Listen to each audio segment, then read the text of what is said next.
Did you know that 80% of females with autistic spectrum disorder remain undiagnosed at age 18?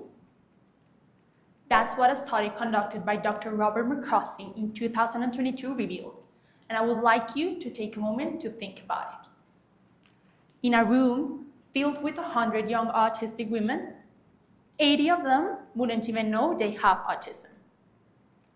According to the National Institute of Mental Health, autistic spectrum disorder is a neurological disorder that affects how people interact with others, communicate, learn, and behave. As well, it is described as a developmental disorder because symptoms generally appear in the first 2 years of life. I would like to ask you a question then. If symptoms generally appear in the first 2 years of life, why is it that being 18 years old, 80 out of the 100 women in this imaginary room ignore they have autism? Picture yourself as a little girl who has always struggled to make friends, who gets really anxious during social interactions and has difficulty noticing social cues. That girl who feels different. Her mind gets flooded with unanswerable questions all day long. What is wrong with me? Why can't I blend in? Why can't I just be like everyone else? What this girl doesn't know is that she is different because she is autistic. Her brain is coded to operate in a unique and intricate way. She feels emotions in manners that defy conventional understanding and navigates the world through a lens uniquely her own. Difference is not a deficiency, it's a distinct way of living. However, being undiagnosed pressures her to try to communicate, behave, and interact the way her non-autistic peers do, believing those are the normal things she should do.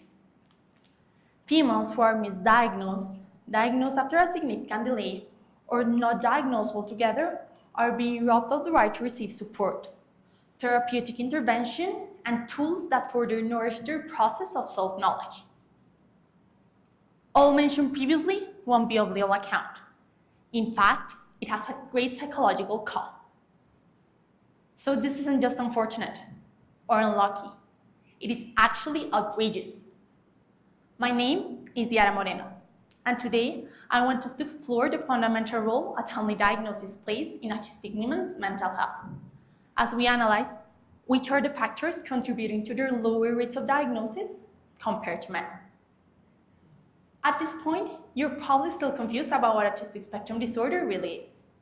Some of you may be thinking of popular TV characters who supposedly are on the spectrum. All of them are so similar. Perhaps they are misunderstood geniuses, extraordinary with math, and have this deep interest for an uncommon topic.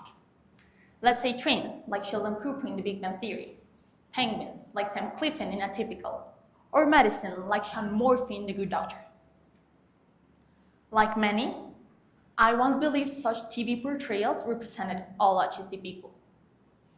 Back then, I wouldn't have imagined how mistaken I was. Because pitifully, when the spotlight is given to poor media representations rather than to real autistic people, the collective vision of what such disorder is gets smushed. Autism is a spectrum, meaning it affects people in a wide variety of manners. While those with ASD do share key struggles, each of them will experiment distinct challenges. No two autistic individuals are exactly alike.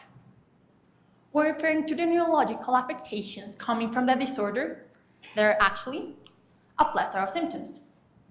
Individuals may struggle with understanding social cues, expressing emotions, engaging in reciprocal conversations, and making eye contact. They may also exhibit sensory sensitivities, repetitive behaviors such as hand flapping or lining up objects, and have an intense interest for a specific topic. A visual representation used to illustrate the specified is this one, an autism pie chart model. This diagram was developed by Dr. Luke Burden in 2020, and it visually divides autism traits into distinct sections, showing how prominently each characteristic may appear in an individual.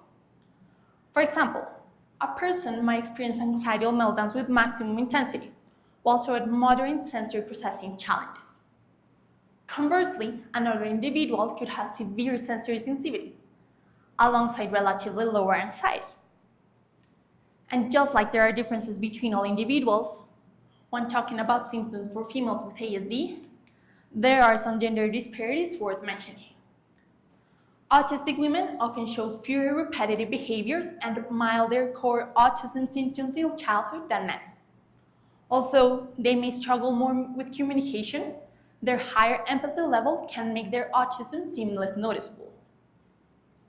Couple this with the fact that most diagnostic tools were originally tested with male participants, and there is your answer as to why autism in females is frequently overlooked.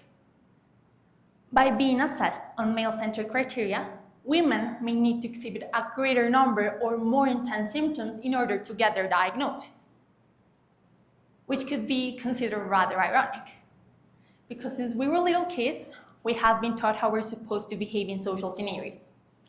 Who hasn't been told by their parents to look them in the eye while they're talking, to stop making a specific facial expression, or to hug family members when saying goodbye? From childhood, we are taught social norms like making eye contact and controlling facial expressions.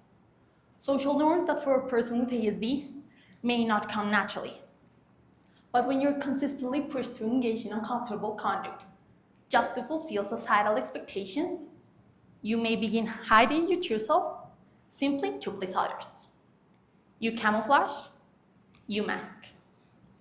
Dr. Megan Anna Neff, a late diagnosed autistic psychologist, defines masking as strategies employed to hide autistic characteristics or present as a less autistic persona.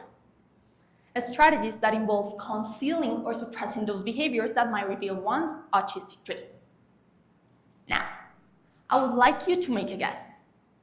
Who do you think is better at masking? Men or women?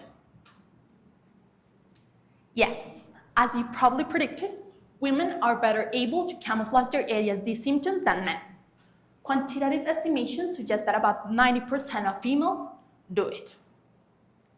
So while current screening methods require them to exhibit a greater number or more intense symptoms in order to get their diagnosis, the reality is that most of these women have camouflaged their traits since they were little girls. Even if they never received a script, they were cast in a play. Can you imagine living that way? Waking up every day, putting on a mask and stepping out into the world to give the performance of your life. It is exhausting to hide your true self. Autistic people are being drained from doing it. Research published in the Journal of Autism and Developmental Disorders from 2019 showed that camouflaging autism traits is linked to significant psychological distress, anxiety, and stress symptoms. Given the strain that constant camouflaging causes, it becomes even more concerning when we consider how these struggles intersect with other mental health challenges. Autistic spectrum disorder is a significant comorbidity in female mental health. Nearly 1 in 5 women who have a mental illness are also autistic, which causes their other mental health conditions to be more challenging to manage and less responsive to standard treatment.